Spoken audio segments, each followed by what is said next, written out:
And SIG Sauer is refusing to apologize when they should. This came out today. SIG Sauer continues to defend the safety of their P320 despite the death of a U.S. airman on a U.S. military base, and despite the fact that ICE and I think Dallas and a bunch of other agencies in Texas and other agencies and places across these United States are like, yeah, we're not using this gun. It's crazy the amount of ranges. I haven't been to my range since this happened. I'm going to talk on Friday and see if the range doesn't allow P320s anymore. I don't think we should. You know, a lot of very public ranges are just like, guess what? No P320s at my range. A lot of training classes are like, guess what? No P320s in my classroom. No P320s anywhere, because I'm not going to have an accidental discharge on my range. And I think that's something everybody should do. Now, of course, the reason why SIG can do this is there are some SIG fanboys that are going to do everything they can to defend SIG and tell you, listen, SIG is infallible. What you're talking about is nonsense.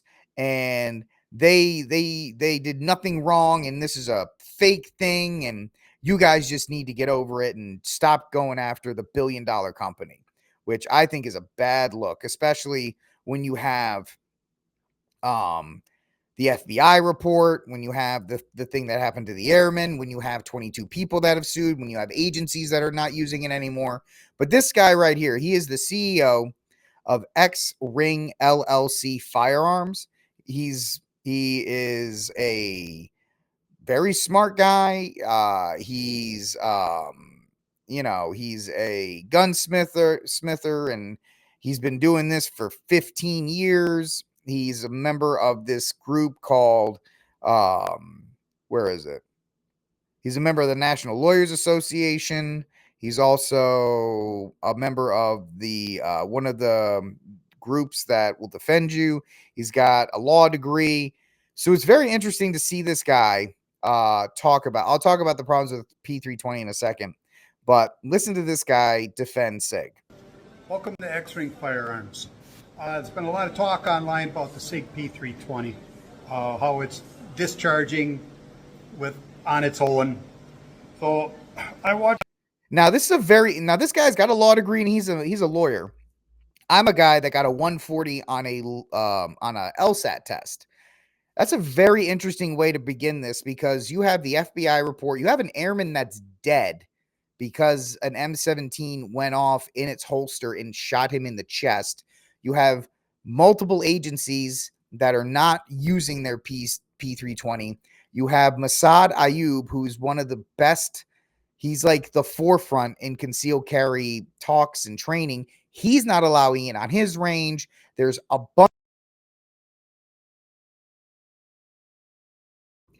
not allowing the P320 anywhere. And the problem with the P320 reconciliation is that it has a tendency to go off because the safety mechanism is not working. The trigger, nobody really knows, but the gun goes off without pressing the trigger. We don't know what specifically is wrong with it. Is the trigger not balanced? Is it a spring issue? We don't know, because SIG has never gone to court to actually talk about what's wrong with the SIG P320, because SIG says there is nothing wrong. So this guy, lawyer, has a master's, all these other things, is already positioning this as rumor and conjecture, when we haven't. If I was going against him in court, I'd be like, Your Honor, he says that there are rumors. We have a dead U.S. Service member. We have complaints from multiple agencies, multiple federal agencies. We have an FBI report. So that's a very strange way to begin this. I watched a few videos, and I'm seeing some things here that have me concerned. So he's talking about the Wyoming Gun Club video where the man was able to unintentionally discharge his firearm 5 times in a row by messing with the slide play. So there was a little bit of play in the slide. That's not unnormal. I have a Ruger Security 9. That has a little bit of play in the slide. That Ruger's never gone off unintentionally. But there's something when you press the slide together or it moves a little bit, it will fire. The firing pin will initiate. So that's going to be a huge thing that's going to come from here. One of them, they were showing was a lot of play between the slide and the frame. This is a brand new SIG P320. Unloaded. You hear it click. The one showed, you wiggle this and it clicked. Weird thing is it had a clamp on the trigger. First of all, the clamp on the trigger didn't really mean much. All he did was put a screw in to a very tiny degree. So that can be thrown out. First of all, your argument doesn't mean anything there. While it was doing it, that sounds to me like you're pulling the trigger. Except he didn't pull the trigger in the 5 straight times he unintentionally discharged the weapon. So you're attacking the man without watching the video. If I was Wyoming Gun Club, I'd go after this guy with everything I got. I can pull the trigger. I can wiggle it. Nothing happens. First of all, you don't have a round in the gun. Secondly, your gun not doing it does not disprove that every single other P320 that went off. Just because your gun passed quality control inspection doesn't mean that everybody else is lying. Your gun functioning the way it supposedly should is not the rule in this case. It's what we would call the exception. And he's trying to build an entire case on the exception and not the rule. I can hit it. Nothing happens. My next question would be, all right, put a round in the chamber and do all that. If you trust this gun that much, put a round in the chamber and do all that. Still hear the click. Honestly, I don't think it's the gun. I think it's the operator. Just like SIG is saying, is there a design flaw? Who am I to say? Well, the FBI has said it. Multiple law enforcement agencies have said it. So I don't know. Like this guy seems to be a SIG fanboy, and he is not going to believe that SIG did anything wrong. I am not an expert. I know a lot of things, but I don't claim to be an expert. Well, he technically does. If I read you his Twitter profile, so he kind of does. But there are a lot of experts online who make claims. I see it as a maintenance issue. The one that I saw where it was really loose sounds like a maintenance issue. No, because I have my Ruger Security 9, the frame is loose and it's never unintentionally fired. So this guy's a lawyer with a master's. You might need to ask Purdue for a refund because that's a terrible argument. And then SIG is now suing, I believe it's Washington State, who banned the use of P320s in their training. I think that's a bad move on SIG's part. And here's why. As an FFL, I don't have to give a reason. I can sell or not sell to anyone at any time for any reason. I don't even have to give a reason to do it. I believe the same would apply to the police department in Washington State. They can simply claim public safety or safety of their officers. Was it right for them to do that? I don't know. That's debatable. But SIG shouldn't be suing them. Blah, blah, blah.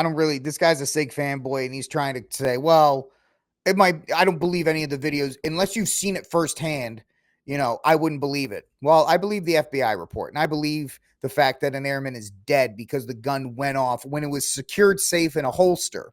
Now, gun rules say you can treat a gun in a holster as safe. There's no way to touch the trigger, and it is secured, so it's supposed to not be able to rattle to fire. So if a gun goes off in a holster, which we've seen police department videos of, that's not a safe gun. But yet him and the rest of the SIG P3 and SIG is coming out with this ridiculous statement As the Air Force continues to investigate the death of a 21-year-old airman in an incident involving his SIG Sauer made pistol, law enforcement agencies and weapon ranges across the country have taken steps to ban the use of the gun, and the gun manufacturers defending the safety of their weapon. Now, they had a huge statement that they issued out here, safety information. It's a massive thing. We're only going to read the highlights from here. In the statement, SIG Sauer, which is headquarters in New Hampshire and has state immunity, not federal, but state. The state of New Hampshire gave it to them. They sought to address the fresh wave of allegations about the gun's ability to fire.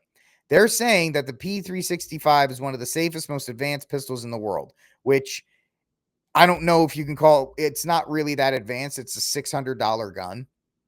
It's about as advanced as a Glock. And so the idea of calling it one of the most advanced guns in the world when it's clearly not is not a great way to start this. Whoever is advising SIG on this is got to have a death wish or is secretly trying to make the company go bankrupt. SIG's comments are the fullest remarks since the fatality at the Warren Air Force Base in Wyoming and are noticeably less combative than the other statements they've made when they accused grifters and anti-gun mobs of ginning up fake concern. This shift comes after the July 20 death of Security Forces member Airman Braden Lovin, who is being mourned in Greenville, Kentucky. The thing that's really going to set this whole thing out is wait until that family goes after SIG. And if I was a lawyer, I would go after them with every single ounce of my being. Now, if SIG had never said anything and they came out like, hey, we apologize, we'll figure it. But the fact that they went so hard saying the SIG cannot do this, the SIG cannot do this. If I'm that family's attorney, I'm going to say, all right, well, we're going to own SIG. And I'm not a litigious person, but in this case, SIG doubled down on a weapon they knew was not safe to operate. Their quality control is trash. Anyway, the Air Force has provided no details about the shooting, but its Global Strike Force unit immediately suspended the use of the M18, stripping the weapon from more than its 33,000 personnel. Weapon safety is critical responsibility. We continue to prioritize, yada, yada, yada. SIG Sauer has faced more than 100 lawsuits in recent years over the allegations that its best-selling pistol has a design flaw that leaves it susceptible to unintentional firings. I guess the guy from X-Ring Firearms wasn't aware of the 100+ lawsuits that SIG has been dealing with. Plaintiffs have included members of law enforcement who say they were shot by their own guns, frequently in the leg or the foot as the gun sat in the holster.